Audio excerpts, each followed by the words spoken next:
નમસ્કાર મિત્રો, સ્વાગત છે તમારું અમારી યુટ્યુબ ચેનલ ઓનલી યુની અંદર. ફેન્જલ વાવાઝોડાને કારણે ગુજરાતની અંદર ડાંગ, વલસાડ, સાપુતારાની અંદર મિત્રો ખાસ કરીને વરસાદ ગઈકાલે જોવા મળ્યો હતો. આજે પણ વરસાદને લઈને મિત્રો ખાસ કરીને આગાહી કરવામાં આવી છે અને ખાસ કરીને વાતાવરણની અંદર પણ પલટો જોવા મળી શકે છે. ક્યાંક ક્યાંક મિત્રો ઘાટા વાદળો પણ જોવા મળી શકે છે. તો આજના વિડીયોની અંદર આપણે વાત કરીએ કે ખાસ કરીને ગઈકાલે પડેલા વરસાદને કારણે ખેડૂતોની અંદર ખૂબ જ ચિંતાનો માહોલ મિત્રો જોવા મળી રહ્યો છે. ઘણા ખરા ખેડૂતો છે વાતાવરણ એકદમ ઢગ થઈ ગયું છે. શિયાળુ પાક વાવેતરની પ્રક્રિયા શરૂ છે.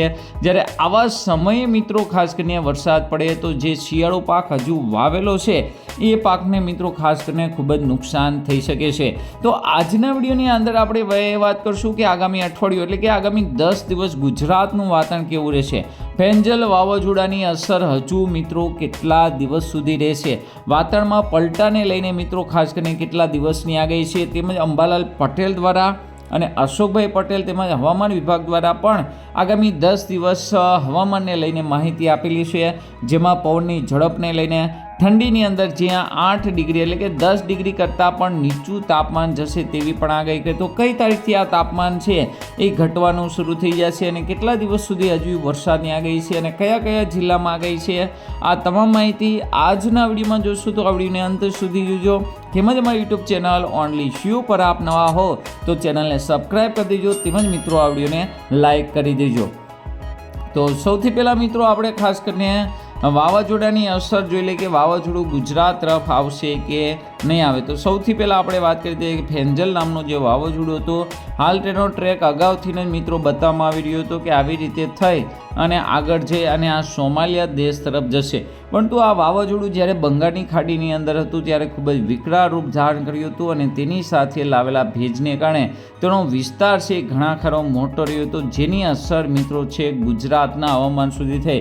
કચ્છની અંદર પણ ગઈકાલે ખાસ કરીને વાદળો જોવા મળ્યા હતા. જોકે વરસાદને લઈને કોઈ આગાહી નહોતી, માત્ર મિત્રો દક્ષિણ ગુજરાતમાં જ વરસાદની આગાહી હતી અને તે પ્રમાણે જ મિત્રો ત્યાં દક્ષિણ ગુજરાતમાં પણ હળવો વરસાદ જોવા મળ્યો હતો. પરંતુ ખાસ કરીને વરસાદ પડતા કેટલાક ખેડૂતો ચિંતાના માહોલમાં આવી ગયા. હવે આપણે જોઈએ કે આ વાવાઝોડું ગુજરાતમાં આવશે અને કેટલા દિવસ સુધી તેની અસર રહેશે. તો અહીંયા તમે જોઈ શકો છો શુક્રવાર છે અને શુક્રવારના વહેલી સવારની અંદર આપણે વાત કરીએ તો હજુ પણ હવામાં પુષ્કળ પ્રમાણમાં ભેજ છે, જેને લઈને બપોર પછી ખાસ કરીને ક્યાંક ક્યાંક વરસાદ જોવા મળી શકે છે. જોકે આજે વરસાદની શક્યતા ખૂબ જ ઓછી છે, છતાં પણ મિત્રો દક્ષિણ ગુજરાતમાં, સૌરાષ્ટ્રની અંદર ખાસ કરીને સૌરાષ્ટ્રની અંદર ઘાટા વાદળો જોવા મળી શકે છે અને તેની હિસાબે ક્યાંક ક્યાંક છાંટા પડી શકે. બાકી સારા વરસાદને લઈને કોઈ મિત્રો આગાહી નથી. ખાસ કરીને 3, 4 અને 5 તારીખ મુખ્ય હતી.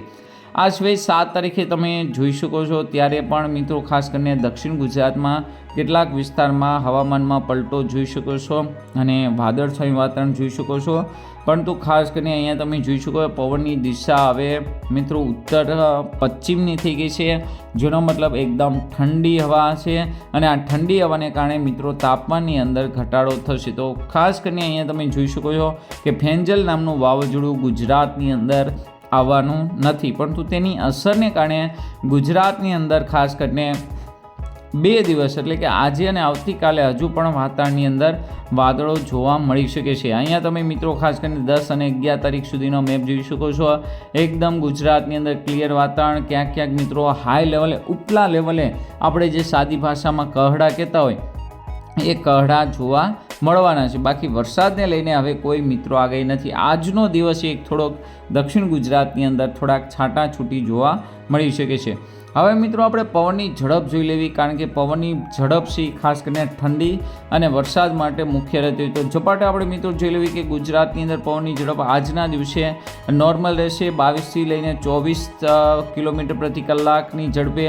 7 તારીખે પણ તમે જોઈ શકો છો. તેને લઈને મિત્રો ખાસ કરીને થોડોક ગરમાળો પણ રહેશે અને ખાસ કરીને જોવા જઈએ તો એકદમ અનુકૂળ વાતાવરણ પણ થઈ શકે છે. ઓછી પવનને કારણે થોડુંક પ્રદૂષણ એટલે કે એઆઈ લેવલ એટલે કે હવામાનનું જે રજકણો છે એટલે કે એનું લેવલ થોડુંક હાઈ જોવા મળી શકે છે. 2 દિવસ થોડોક પવન વધુ રહેવાનો છે. એ છે તારીખ તમને કહી દઉં 9 તારીખ એટલે કે સોમ, મંગળ ને બુધ. આ 3 દિવસ મિત્રો પવનથી થોડોક વધુ રહેવાનો છે અને પવન પાછો ઉત્તર તરફનો હશે, એટલે કે ઉત્તર પશ્ચિમનો હશે, જેને લઈને ભારે ઠંડીનો ચમકારો જોવા મળશે. જૂનાગઢની અંદર 40 કિલોમીટર પ્રતિ કલાકની ઝડપે ખૂબ જ તેજ પવન ફૂંકાશે, જે મિત્રો એકદમ ઠંડી અને વાતાવરણ પરિવર્તનના મિત્રો અહીંયા સંકેત આપે છે. ત્યારબાદ 12 તારીખથી તમે જોઈ શકો છો એકદમ નોર્મલ પવનની ઝડપ હશે. દરિયાકાંઠે થોડીક પવનની ઝડપ હશે, બાકી એકદમ નોર્મલ હશે પવનની ઝડપ. હવે મિત્રો આપણે વાત કરીએ કે તાપમાન છે એ આગામી સમયની અંદર કેટલું રહેશે, કારણ કે અશોકભાઈ પટેલે આજે જ મેપ જાહેર કરી અને જેની અંદર જણાવી દીધું છે કે હાડ થીજવા માટે, એટલે કે હાડ થીજાવી નાખે તેવી ઠંડી છે એ આગામી સમયની અંદર જોવા મળવાની છે. તો અહીંયા તમે જોઈ શકો છો સ્પષ્ટ વાતાવરણ, કે ખાસ કરીને આજે શુક્રવારે વહેલી સવારનું તાપમાન સુઈગામ એટલે કે ઉત્તર ગુજરાતમાં 15 ડિગ્રીની આસપાસ જોવા મળી રહ્યું છે, જ્યારે કચ્છની અંદર એવરેજ 17 અને રાજકોટમાં 20, એટલે કે વાવાઝોડાને કારણે તાપમાનની અંદર થોડોક વધારો જોવા મળ્યો છે. નોર્મલ કરતાં થોડુંક ઊંચું તાપમાન જોવા મળી રહ્યું છે. બપોરનું તાપમાન મેક્સિમમ છે એ 30 ડિગ્રીની આસપાસ. હવે મિત્રો આ તાપમાન છે ઘટતું જવાનું છે. અહીં તમે જોઈ શકો છો 13 ડિગ્રી છે, ત્યારબાદ જોઈ શકો છો 12 ડિગ્રી છે. પરંતુ સોમવારે આપણે વાત કરીએ કે પવનની ઝડપ અને ઉત્તરનો પવન હશે, તો અહીંયા તમે જોઈ શકો છો ડાયરેક્ટ તાપમાન છે એ અહીં તમે જોઈ શકો જે 15, 16, 17, 18 ડિગ્રી હતું તેની જગ્યાએ તે 10 ડિગ્રી, એટલે કે અમુક એવા સ્થળ હશે ત્યાં અહીં મિત્રો 9 ડિગ્રી બતાવે, તો અમુક એવા સ્થળ હશે જ્યાં 8 ડિગ્રી સુધી તાપમાન પણ નીચું જશે, એટલે કે હાડ થીજાવી નાખે તેવી ઠંડી જોવા મળશે. નલિયાની અંદર પણ તાપમાન 13 ડિગ્રી 12 ડિગ્રી બતાવે, તો ત્યાં પણ મિત્રો ખાસ કરીને 7-8 ડિગ્રી સુધી જઈ શકે. સૌરાષ્ટ્રની અંદર પણ તાપમાન અહીંયા તમે જોઈ શકો છો ખૂબ જ નીચું જોવા મળી રહ્યું છે. બપોરનું તાપમાન આપણે જોવા જઈએ કે બપોરે કેટલું તાપમાન રહેશે, તો અહીં તમે જોઈ શકો બપોરનું તાપમાન પણ રાજકોટનું સૌરાષ્ટ્રમાં 24થી લઈને 25 ડિગ્રી, એટલે કે ઉનાળામાં આપણે એસી છે એ રાખતા હોય છે 23, 24 પર 22 ઉપર રાખતા હોય છે, તો આવું તાપમાન છે દિવસ દરમિયાન પણ જોવા મળશે. એટલે કે ઠંડીનો ચમકારો છે એ કે ગાડી ઉપર જતા હોય, બાઇક ઉપર જતા હોય તો ફરજિયાત સ્વેટર પહેરવું પડે તેવી હવા મિત્રો ખાસ કરીને ફૂંકાવાની છે.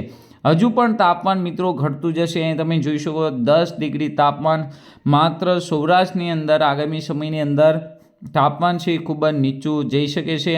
અને બપોરનું તાપમાન પણ તમે જોઈ શકો છો 22 ડિગ્રી, અને અહીંયા સુઈગામમાં તો માત્ર મહેસાણામાં તો 20 ડિગ્રી, એટલે કે એકદમ દિવસે પણ સ્વેટર કાઢી અને તૈયાર રહેવા પડશે. તો આગામી સમયની અંદર તમે જોઈ શકો છો અંબાલાલ પટેલે મિત્રો પણ ખાસ કરીને આવતા વીકથી હાડ થીજાવી નાખે તેવી ઠંડીની આગાહી કરી છે. તો કંઈક અંશે અહીંયા તમે લાઈવ પણ જોઈ શકો છો ખાસ કરીને ભારે ઠંડીના સંકેતો મળી રહ્યા છે. એટલે કે હજુ પણ આ રીતના ટૂંકમાં આપણે વાત કરીએ તો હજુ પણ 1 થી 2 દિવસ સુધી મિત્રો આપણને વાવાઝોડાની થોડીક અસર છે એ રહેવાની, એટલે કે શુક્ર અને શનિવાર સુધી.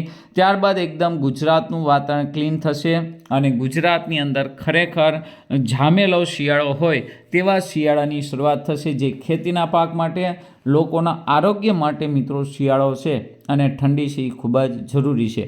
તો આજના વિડીયોમાં આટલું જ. અસ્તુ. જય હિન્દ, જય ભારત.